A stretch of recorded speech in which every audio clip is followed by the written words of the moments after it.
So we just got an insane amount of new lore. Apparently, the Ligth Emperor exists on the other side of Azeroth, and he is the one that sent this Hallowfall expedition 15 years ago, as he got a vision of the final battle between the Light and the Void in a place named Renilash. Anduin then confirms this vision is the exact same he got in the cinematic. Unexpectedly, the humans were then teleported to Beledar instead, where they ended up trapped. Then, when the Sargeras sword was plunged into Azeroth, the light crystal shifted to darkness for the first time ever, which might actually be the reason Sargeras decided to plunge the sword in the first place. It might uncover the mystery of the Silithus sword. The Emperor is apparently very powerful, and he could be our ally. So let's take a look at what is this new information that we got, as there is like 1,000,001 new hint. The coolest tool ever to learn programming is here, Boot.dev, a learning RPG game. If you wanna learn a skill that you can make a career out of, but you have trouble procrastinating, this is literally the perfect solution. You will learn back-end development from start to finish in Python and Go programming languages, all through a self-paced RPG game-like learning system. Boot.dev is designed to get you writing a ton of code right now, so that you can get hands-on experience immediately. You get XP, leveling, quests, achievements, even a leaderboard. Coolest thing is though, you don't even have to pay to try it out. All the content is actually free to read and watch in guest mode, but the paid membership unlocks the interactivity. And even cooler, if you do spend money, they're so confident that you will actually like it that they're offering a 30-day no questions asked refund policy. So click the link in the description and use my code Doronsmovies and you'll get 25% off your first payment. That's first month or first year, depending on the subscription that you choose. Check out boot.dev. So no need to speculate anymore on interviews, fake hints, as Hallowfall just became a thing in the alpha and we got like a barrage of new lore. So many questions were answered, and it looks like most of our previous speculations were actually true, but they just dropped some serious bombs on the Sword of Sargeras, on the Light and the Narrow, on Anduin, Azeroth, the Visions, and a whole bunch of new lore that is just super interesting. So to sum it up, yes, this is in fact the human kingdom that was formed beyond the Storming Sea. Another gigantic kingdom exists that we had never seen. These guys we're encountering in Hallowfall were only an expedition that arrived 15 years ago, but there is a whole kingdom on some undiscovered continent, almost certainly on the other side of Azeroth. Also, most interesting, not a kingdom, but in fact an empire, but we'll get to that in a bit. To very quickly set the ground so that all this makes sense for you, in Dragonflight we got 3 hints mentioning the shores, the Storming Sea, and some land that we had never seen. One was an old document from Deathwing's lab talking about how Titans had hidden something beyond the waves.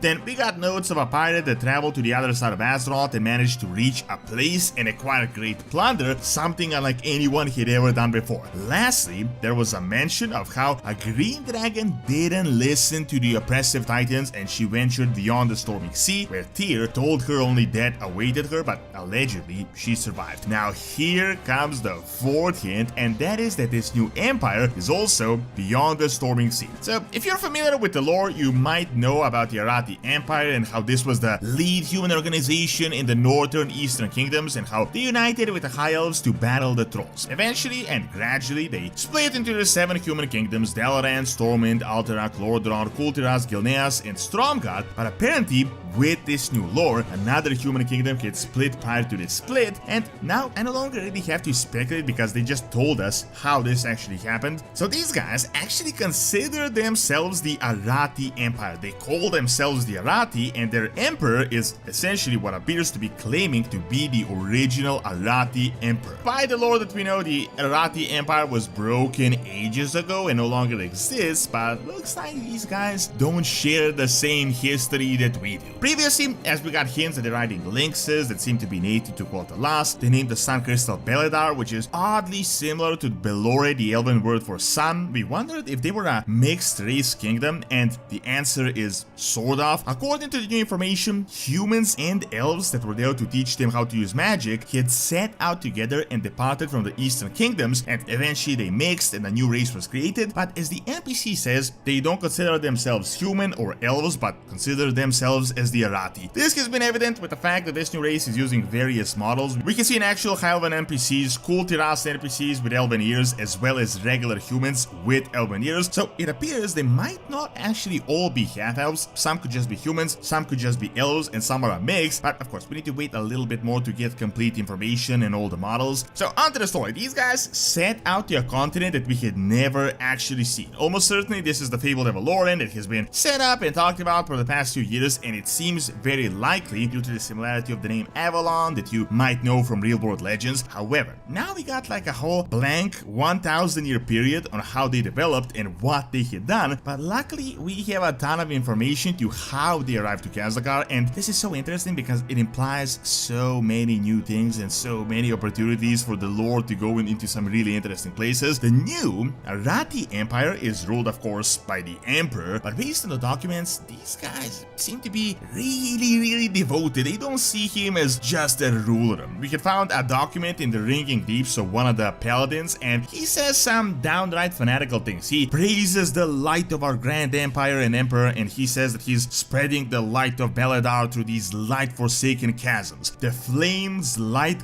guides us wherever we stride. My life for the empire, my life for the emperor. So as you can see, he is no ordinary ruler. I mean, these guys really like him. Of course, we can't tell whether the entire empire is light-based, but very likely it is that he sent out the Light Order, the light branch to the empire, to go towards this vision. Blizzard told us in previous interviews that these guys are uber paladins and light fanatics. It is very likely that these Hallowfall humans are a light branch of the army. Think of it something like a much more numerous Silver Hand. Also, it looks like Ferin Lothar, the new model we had discovered, is not actually their leader. It is just one of the children they had found on board, which with the last name Lothar also gives some really interesting implications on who she really is. So on to the really meat of the matter. This is how this crazy expedition actually happened. The Emperor apparently got a sacred vision of a final battle between the light and the dark, and he sent out these light guys to go there. Apparently they were supposed to fight in a place called Renilash where this battle was to take place. We still don't really know what that is exactly, and also you might remember the light and the dark final battle vision that Anduin got, which is connected to this, but we'll get to that in a bit. So the expedition was sent to Renilash, and as they were traveling through the storming sea, they were caught in a storm. Also, quick note, the fact that they're using airships might be the reason they managed to actually reach the other side of Azeroth. It's very likely regular sea ships couldn't actually accomplish it. Nonetheless, they were caught in a storm, and suddenly they were enveloped in golden radiance, and the entire armada was in an instant transported all the way to Hallowfall, much to everyone's surprise. As General Steelstrike says, he was the one that was entrusted to seek out the Imperial prophecy. Now, they reached the star.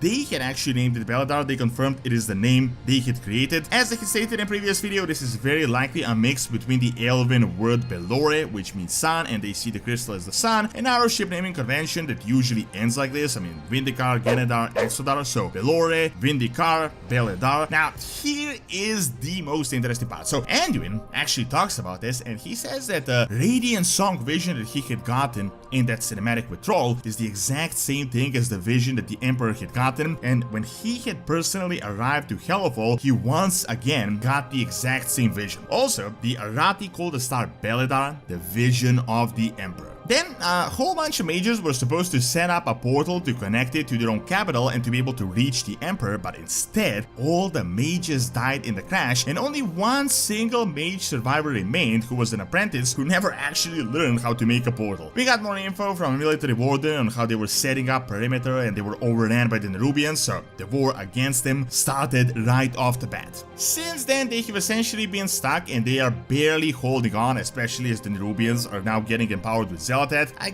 gotta admit, I find it really strange that they managed to develop such crazy detailed architecture, buildings and everything, seeing that they were just an expedition on a few ships with very limited resources, but I guess this is just gameplay stuff. Now this here though is the most interesting part out of all of them. So according to Anduin, Beledar is somehow connected to the Radiant Song. Previous lore told us that these radiant warnings is what planets give before imminent doom. Apparently the ethereal homeworld Karesh gave out these warnings lives and had a world soul, but the Ethereals only understood him too late, and Dimensius, the Void Lord, had managed to obliterate the entire planet. Anduin says that he had examined the other crystals across the entire zone, and they were very similar to Azeroth and very close to it, but it wasn't Azeroth, which makes all this incredibly confusing. Personally, I think this is in fact another ship, but seeing that it is so close to Kazlagar, which we learned is like the heart chamber of the world soul, very connected to the world soul, it is very likely a mix of the light and the blood of Azeroth. However, you might have seen that the crystal started turning into darkness, but the timeline here is the most interesting thing. So apparently, the first time it ever turned dark was when they heard a great rumble, and that is when Sargeras had plunged the sword into Azeroth. For some reason, this impact all the way in Silithus had corrupted the crystal. My belief is that this could be a Naru. Quick lore throwback, but the Naru have these void cycles where they turn from like pure light to void gods, and that happens usually when they're injured. So it is possible that the impact of the sword had injured the Naru within Beledar, which caused it to start changing and flickering. However, it could be even more than that. If it is not a Naru, maybe that poison that was inside the sword of Sargeras that we were cleansing for all these years somehow impacted the crystal. Maybe Sargeras was even aiming for the crystal itself. He knew about the crystal, but then again, I mean, why would he aim to help the void when his entire burning crusade was aimed to destroy the void? It is definitely too early to speculate for like these overarching storylines, but I think this is going to be a huge setup and might even connect Kazlagar to Silithus in some way. Also, the most interesting question is, why did they arrive 15 years ago exactly, and who gave the Emperor the vision of the final battle? Based on Anduin's view, it seems like this final battle is Azeroth giving visions to help us defend her, but it is interesting why the light is involved in this entire thing, and how are the Naru connected in this entire matter? Has the light really sent a ship to help Azeroth, or has it just hijacked Azeroth for its own goals? Also,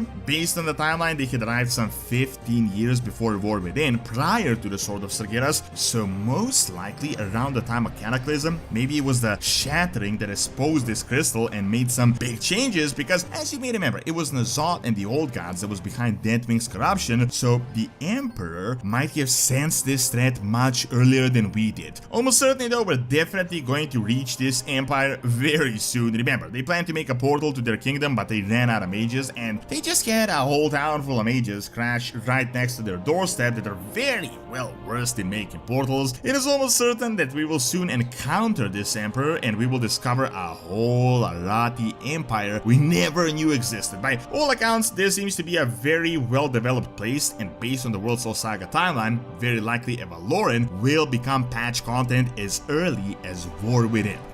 Thanks for watching. Check out my video on faction conflict coming back by clicking on the screen, and check out my video on the cult of Mithras by clicking on the screen as well. See you next time.